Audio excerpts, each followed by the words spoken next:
Hello, children. Welcome to the world of joy and learning. Today, you are going to have fun on an exciting ride with me, Rachna Gulati, to your favorite places. So, let's move on. But before that, you have to solve this riddle. Guess the transport taking you all over the nation, with a huge engine at the front, stopping at a station. Dear students, strike hard on your brain. Yay! You are right. It's a train. Kids, when you want to go to far off states or cities, how do you go? Someone will say, by bus, ma'am. Others will say, by car.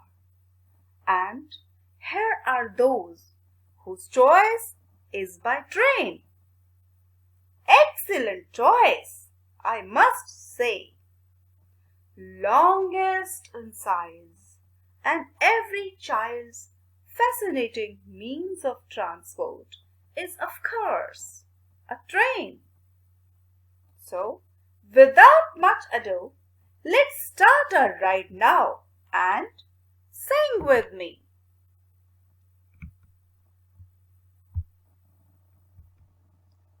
Over the mountains, over the plains, over the rivers, here come the trains, carrying passengers, carrying mail, bringing their precious loads in without fail. Thousands of freight cars all rushing on, through day and darkness, through dusk and dawn, over the mountains, over the plains, over the rivers, here come the trains. Did you enjoy singing it? Yes? I also enjoyed a lot. Now, let us start with the new words. Students, we have come across so many new words while reciting the poem. Let's know them one by one, along with spelling, pronunciation, and meaning. So, the first word is passengers. Passengers.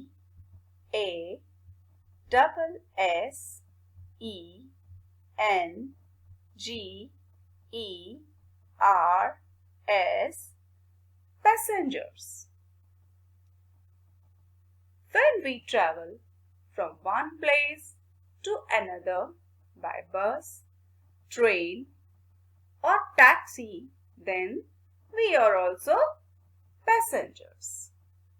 People who travel in trains are called passengers. The second word is precious. Precious,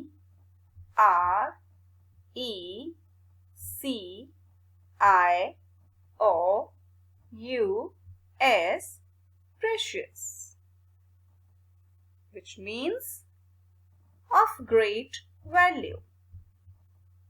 For example, gold is a precious metal. Now comes the third word, mail. M-A-I-L, mail, means all those letters and parcels sent by post are collectively called mail. We often see a postman who comes to our house to deliver mail. Now, the fourth word, freight. F-R-E-I-G-H-T.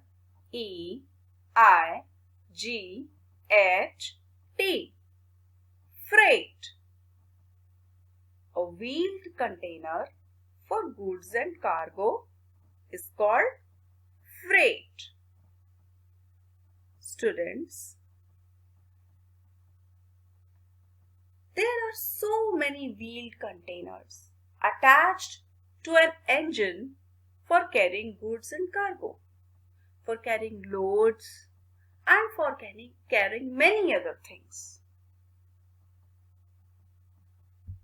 So, now comes the fifth word, that is dusk. D-U-S-K. Dusk. This word means evening. Evening time is also called as dusk. Here comes the sixth word, dawn. D-A-W-N. Dawn. Dawn means morning. The very early morning time is called as dawn. The seventh word is without. W-I-T-H-O-U-T.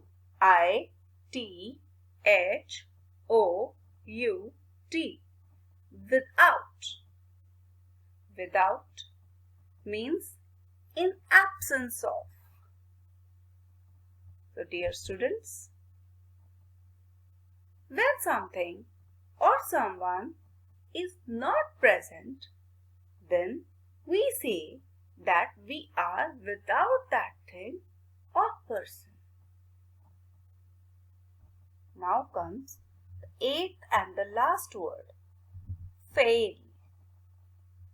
F-A-I-L. Fail, which means unsuccessful. When somebody is not able to do any given work or task, we may say that the very person has failed in that task. So, dear students, are you all clear with the words and their meanings? Yes? Now, get introduced with the things we should know about the poem.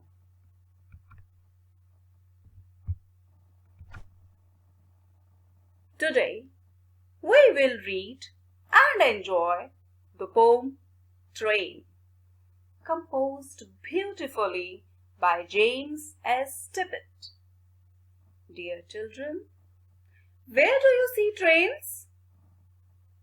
We surely do see them on tracks or on railway stations.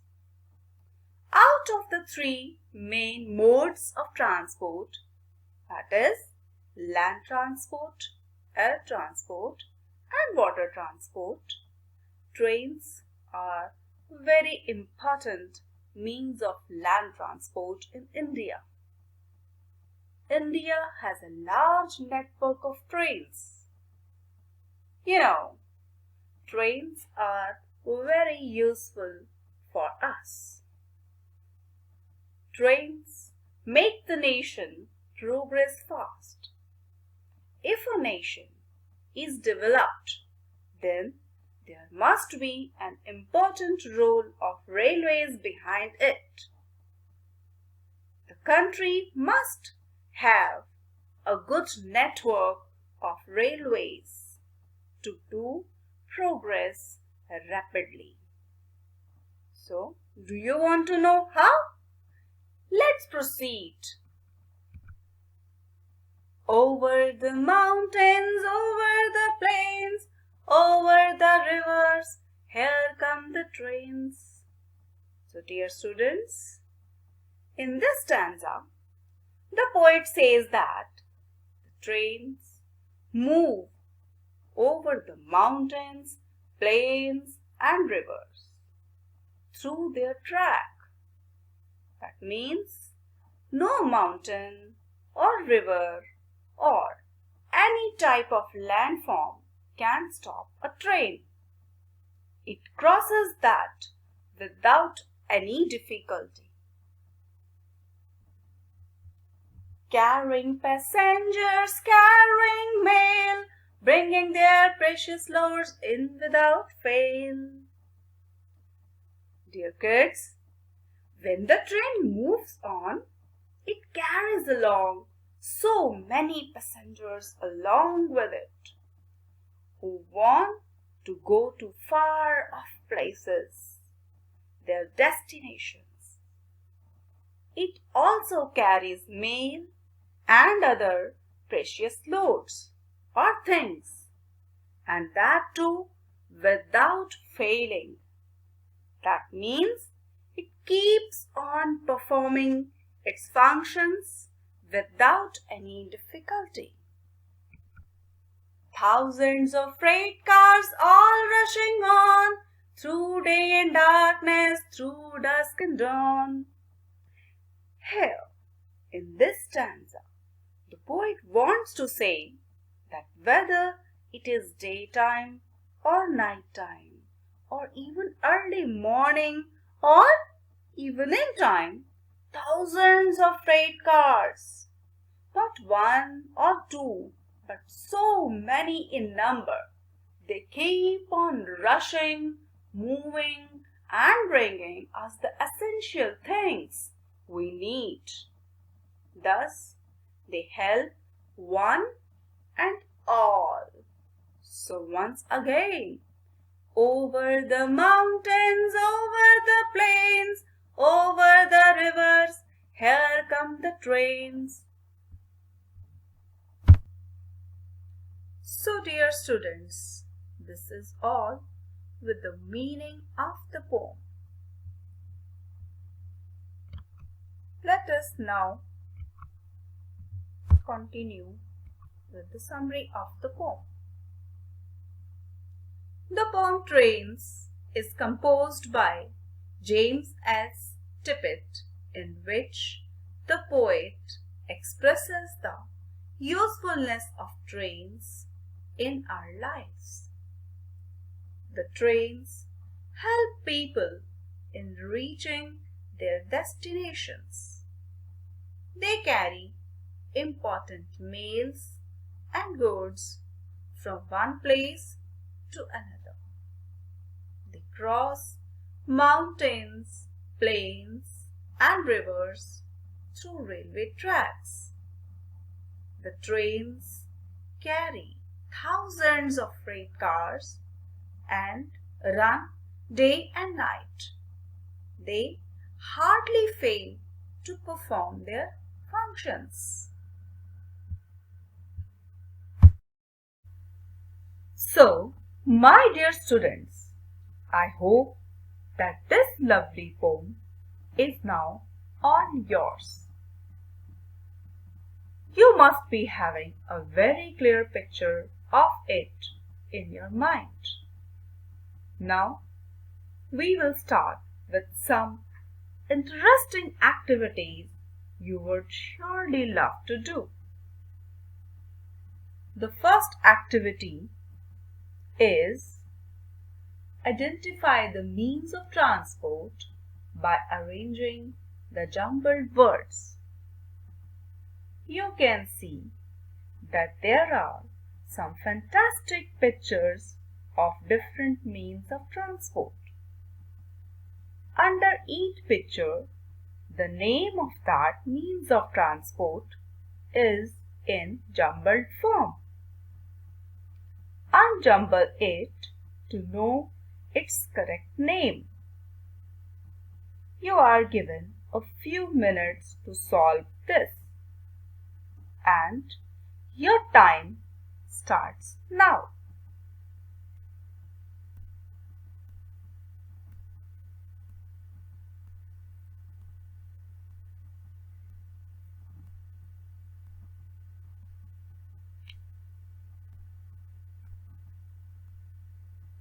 Stop. Time is up. Now let us see what is the correct name of each means of transport.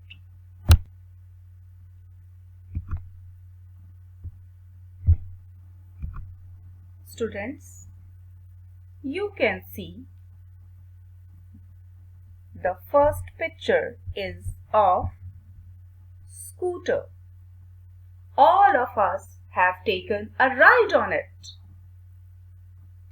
Second one is of aeroplane, the fastest mean of transport. Next is of a car. Everyone has a dream to own it someday. Fourth and fantastic picture is of a ship. It is very important means of water transport. Fifth picture is of a train. Every kid's fascination. It is also one of the cheapest means of transport for reaching far off places. Next picture is of a boat. It is used to move from one end of a river to its another end. Seventh picture is of a bus. A number of buses these days run on roads and is a very common means of transport.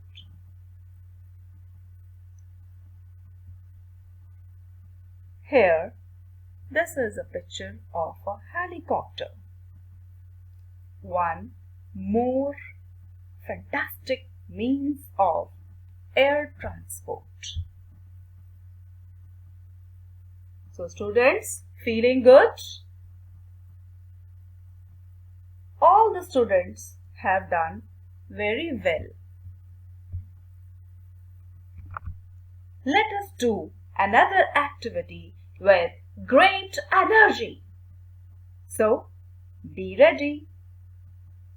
In this activity, you will come to know about the three main modes of transport. They are land transport, air transport, and water transport.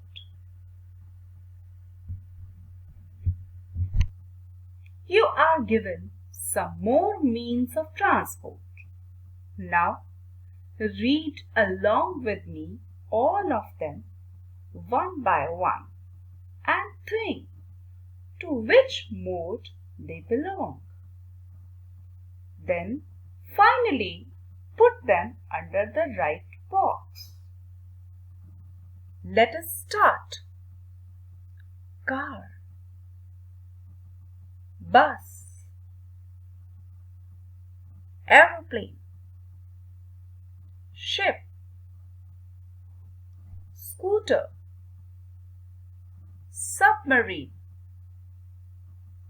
helicopter, train, boat, jeep, auto, bicycle. Yes, time is up. Let us match the answers. So dear students, the answers are under land transport, car, scooter, auto, bus, train, jeep and bicycle.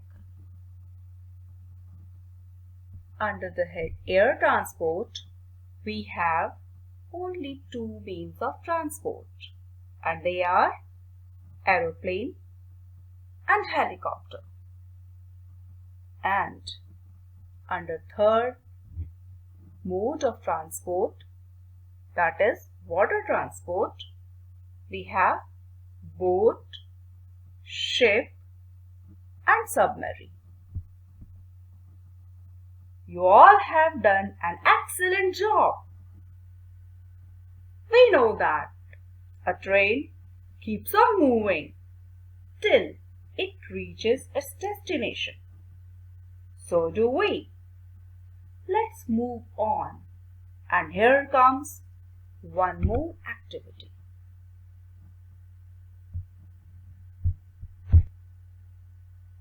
So my dear students, in this activity, we can see some pictures which are related with words from the poem. For example, first picture is of a track and the word from the poem I can relate is train. Now think for other words from the poem which are related to other pictures, and your time starts now.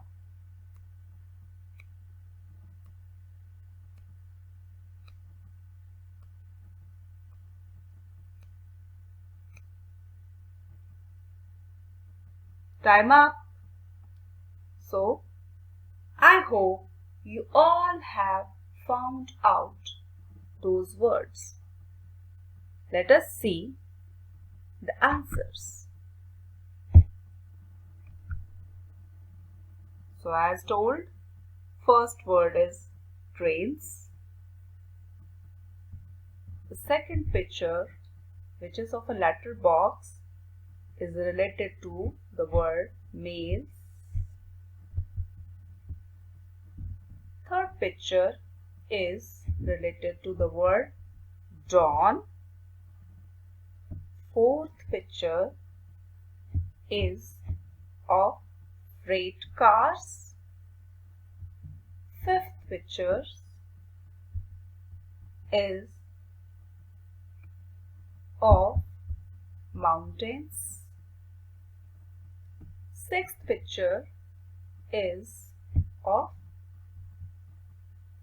passengers.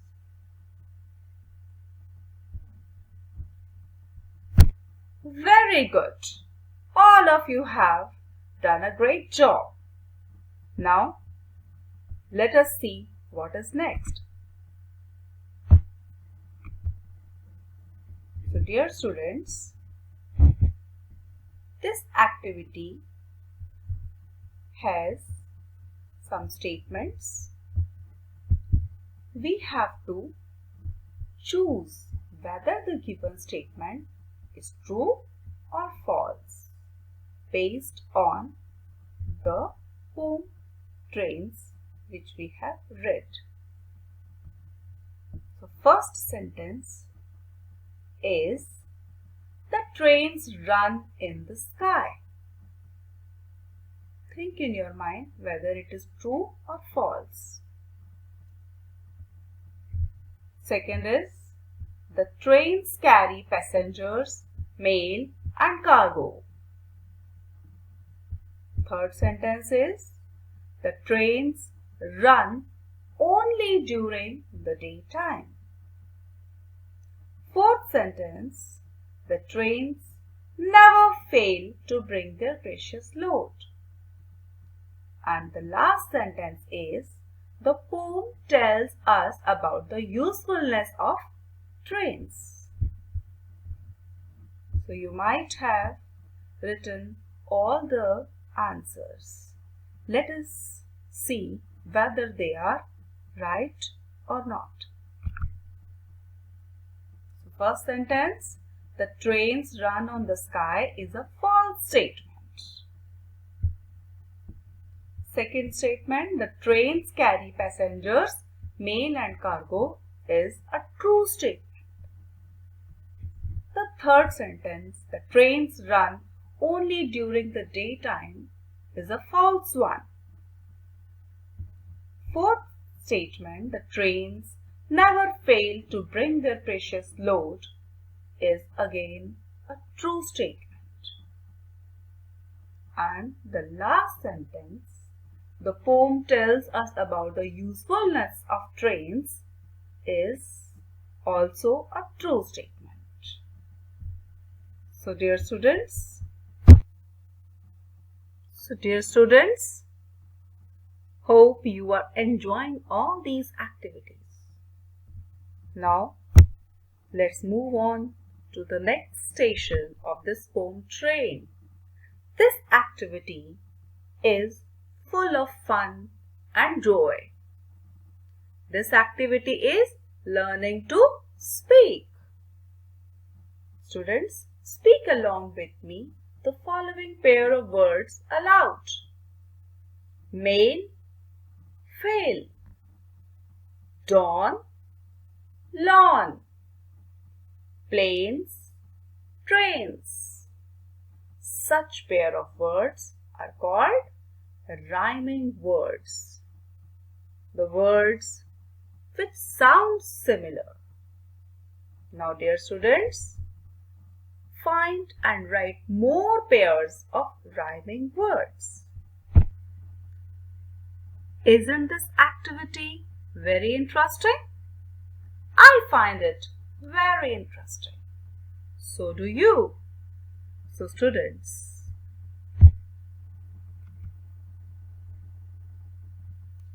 we have learned the poem Trains.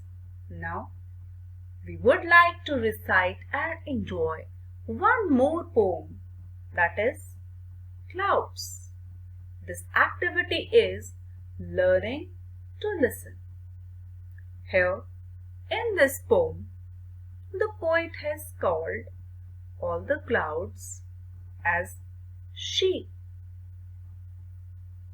As sometimes it looks like white sheep.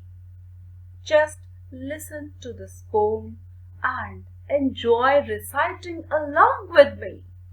White sheep on a blue hill. When the wind stops, you all stand still. White sheep on a blue hill. When the wind stops, you all stand still. When the wind blows, you walk away slow. White sheep, where do you go? Lovely all of you. Nicely sung. Let's enjoy the poem once again.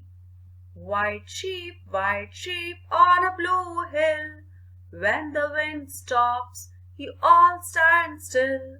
When the wind blows, you walk away slow. White sheep, where do you go?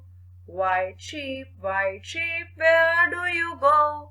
White sheep, where do you go? Excellent!